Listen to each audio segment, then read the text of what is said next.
अस्सलाम वालेकुम everyone, welcome to my YouTube channel mister Amir medico. आज हम बहुत ही इंपॉर्टेंट ब्लड सप्लाई स्ट्रक्चर करने जा रहे हैं जिसको नेम दिया जाता है सर्कल ऑफ विलिस।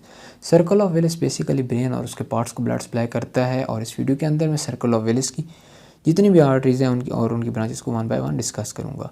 इसकी ब्लड सप्लाई बेसिकली स्टार्ट होती है वर्टिब्रल आर्टरीज से। वर्टिब्रल आर्टरी सबक्लेवियन आर्टरी की ब्रांच होती हैं जो सर्विकल रीजन के अंदर प्रेजेंट होते हैं। वर्टिब्रा उनके ट्रांसवर्स फोरामेन के थ्रू नेक रीजन को क्रॉस करके हेड के अंदर एंटर होती हैं और जैसे ही हेड के अंदर एंटर होती हैं मेडुलर रीजन के अंदर जाके ये एक ब्रांच देती हैं जिसको नेम दिया जाता है left posterior inferior cerebellar artery और right posterior inferior cerebellar artery, और ये ब्लड सप्लाई करता है सेरिबेलम को। और साथ ही left posterior inferior cerebellar artery पर एक ब्रांच निकलती है जिसको नेम दिया जाता है पोस्टीरियर स्पाइनल आर्टरी, और ये स्पाइनल कॉर्ड को ब्लड सप्लाई करती है।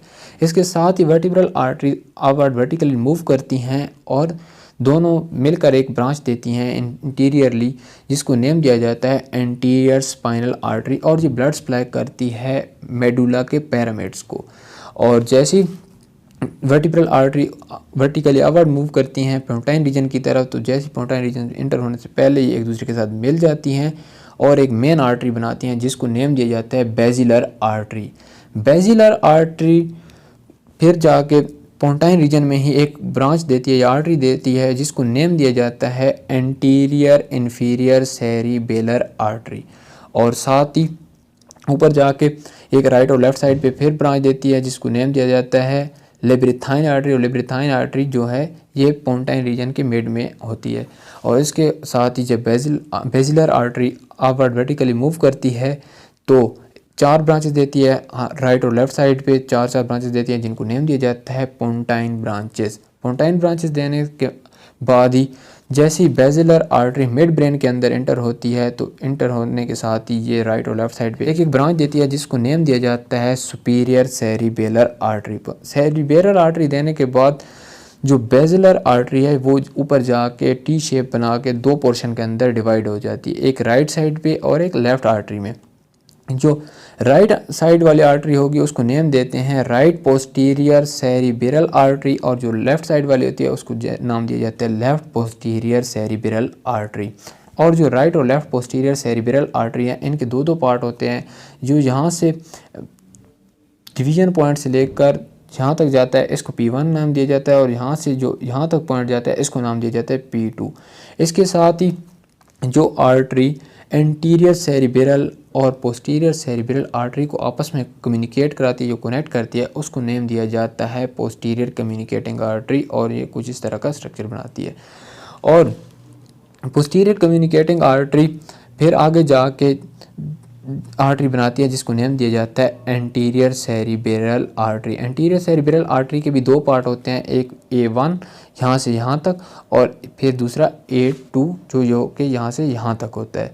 और इसके साथ ही जो सर्कल ऑफ विलिस है इसको सिर्फ वर्टिब्रल आर्टरी ब्लड सप्लाई नहीं करती, इसको दो और आर्टरी ब्लड सप्लाई करती हैं जिनको नेम दिया जाता है इंटरनल कैरोटिड आर्टरी, और ये ब्रांच होती हैं कॉमन कैरोटिड आर्टरी की। यहाँ इसके अंदर दोनों के अंदर राइट और left internal carotid artery involve होती हैं, और जैसे internal carotid artery circle of Willis के अंदर एंटर करती हैं तो ये एक ब्रांच देती हैं जिसको नेम दिया जाता है लेफ्ट ऑप्थेल्मिक आर्टरी, और ये मेन ब्रांच होती है जो कि आपकी आई को ब्लड सप्लाई करती है। इसके साथ साथ ही जो इंटरनल कैरोटिड आर्टरी है ये एनास्टोमोसिस बनाती है posterior communicating artery, posterior cerebral artery और एंटीरियर सेरिबेरल आर्टरी के साथ। और यहाँ पे इस एनास्टोमोसिस के थ्रू ये ब्लड भी रेगुलेट करती है सारी आर्टरीज के अंदर, और फिर आगे जाके एक ब्रांच देती है जिसको नेम दिया जाता है middle cerebral artery. Middle cerebral arteries पे भी आगे छोटी छोटी ब्रांचेस होती हैं जिनको नेम दिया जाता है एंटीरियर कैरोइडल आर्टरी, और जो ये स्मॉल ब्रांचेस होती हैं ये ब्लड सप्लाई करती हैं लेंटिवल न्यूक्लियस को और उसके नज़दीक जितने भी एरिया होते हैं, और इसलिए इनको नेम दिया जाता है लेंटिवेलोस्ट्रेट आर्टरीज। और जो एंटीरियर सेरिब्रल आर्टरी होती हैं राइट और लेफ्ट साइड, इन बोथ के दरमियान एक कनेक्टिंग आर्टरी होती है जो इन दोनों को कनेक्ट कराती है, और इन आर्टरीज को नेम दिया जाता है एंटीरियर कम्युनिकेटिंग आर्टरी, क्योंकि ये दोनों एंटीरियर सेरिब्रल आर्टरी को कनेक्ट करा लें इसलिए इनको कहते हैं एंटीरियर कम्युनिकेटिंग सेरिब्रल आर्टरी।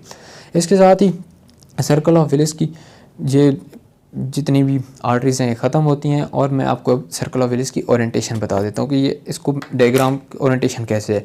सो आप अगर कंसिडर कर लें सर्कल ऑफ विलिस कुछ इस तरह से है, तो अगर आप इस तरह आप इसको फोल्ड कर लें और ऐसे कंसिडर करें, ये जो होगा ये होगा सर्कल ऑफ विलिस का सुपीरियर व्यू और ये पोस्टीरियर व्यू। और यहाँ से अगर आप इसको देखें तो ये है इसका इन्फीरियर व्यू। मीन कि जो बेजलर आर्टरी और वर्टिब्रल आर्टरी हैं ये होती हैं वर्टिकली, और जो ये हेक्सागोनल स्ट्रक्चर होता है सर्कल ऑफ विलिस का ये होता है हॉरिजॉन्टल बॉडी के अंदर। ऐसे मीन कि अगर आप एक मैन स्ट्रेट खड़ा है तो ये जो इसके पोस्टीरियर साइड पे आर्टरी वर्टिब्रल आर्टरीज आएंगी और ये बेजलर आर्टरी ऊपर वो हेमिस्फीयर के एरिया में आके बनाएगा सर्कल ऑफ विलिस। सो आज की वीडियो के लिए इतना ही। अगर आपको मेरी वीडियो अच्छी लगी है मेरी वीडियो को लाइक कर दें, कमेंट कर दें और शेयर कर दें।